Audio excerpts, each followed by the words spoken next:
Hi అందరికీ welcome to perspective matters. Arjun son of Vyjayanthi movie review. ఈ movie ఏంటంటే బేసిక్గా ఒక రెగ్యులర్ కమర్షియల్ సినిమా.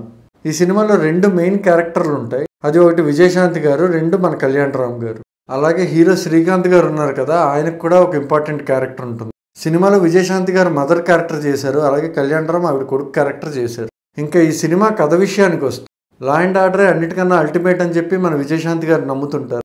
అయితే విజయశాంతి గారి కొడుకు కళ్యాణ్ రామ్ కొన్ని సిచ్యువేషన్స్ వల్ల క్రిమినల్ అవుతాడు. సో కళ్యాణ్ రామ్ అసలు క్రిమినల్ ఎందుకు అయ్యాడు, అసలు కళ్యాణ్ రామ్ క్రిమినల్ అవునా కాదా, అలాగే విజయశాంతి గారికి ఉండే థ్రెట్ నుంచి కళ్యాణ్ రామ్ ఆవిడని ఎలా కాపాడాడు అనేది సినిమా.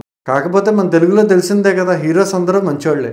ఇంకా ఈ సినిమా పాజిటివ్స్ విషయానికి వస్తే, ఈ సినిమాకి బిగ్గెస్ట్ పాజిటివ్ ఏంటంటే రెగ్యులర్ కమర్షియల్ సాంగ్స్ అనేవి ఈ సినిమాలో లేవు.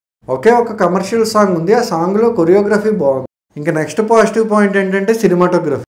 సినిమాలో ఎలివేషన్ సీన్స్ కానీ ఫైట్స్ కానీ చాలా బాగా చూపించారు. అలాగే ఫైట్ సీన్స్ యొక్క ఎడిటింగ్ కూడా చాలా బాగుంది. ఇంకా నెగిటివ్స్ విషయానికి వస్తే, ఈ సినిమాలో బిగ్గెస్ట్ నెగిటివ్ ఏంటంటే బ్యాక్గ్రౌండ్ స్కోర్. ఈ మూవీకి అజనీష్ లోక్నాథ్ బ్యాక్గ్రౌండ్ స్కోర్ చేశారు. అందులో ఒకటేంటంటే మన పుష్ప 2 జాతర సీక్వెన్స్ బ్యాక్గ్రౌండ్ స్కోర్లా అనిపించింది. రెండోది భగవంత్ కేసరి థీమ్ మ్యూజిక్లా అనిపించింది. ఈ రెండు బ్యాక్గ్రౌండ్ స్కోర్స్ థియేటర్లో ఉన్నప్పుడు చాలా బాగా అనిపించాయి. బయటకు వచ్చిన తర్వాత మాత్రం అర్థమైపోయింది ఇవి సంహౌ కాపీడ్ అని చెప్పి. అండ్ ఈ సినిమాలో స్క్రీన్ ప్లే అనేది చాలా పెద్ద మైనస్. స్క్రీన్ ప్లే కానీ స్టోరీ నెరేషన్ కానీ కంప్లీట్లీ ప్రెడిక్టబుల్గానే ఉంది. ఇంకా ఈ సినిమాలో హీరోయిన్ ఎందుకు ఉంది అనే విషయం నాకు ఎప్పటికీ అర్థం కాలేదు. ఆవిడ స్క్రీన్ టైం కూడా హార్డ్లీ ఒక 5 minutes ఉంటుంది హోల్ మూవీలో. క్లైమాక్స్లో ఒక సీన్ ఉంటుంది, ఆ సీన్ మీకు వర్కౌట్ అయితే ఈ సినిమా యావరేజ్ అనిపిస్తుంది. ఒకవేళ వర్కౌట్ కాకపోతే మాత్రం బిలో యావరేజ్ అంతే. నాకైతే పర్సనల్గా ఆ సీన్ అంతగా వర్కౌట్ అవ్వలేదు. సో ఓవరాల్గా ఈ సినిమా యావరేజ్కి బిలో యావరేజ్కి మధ్యలో ఉంది.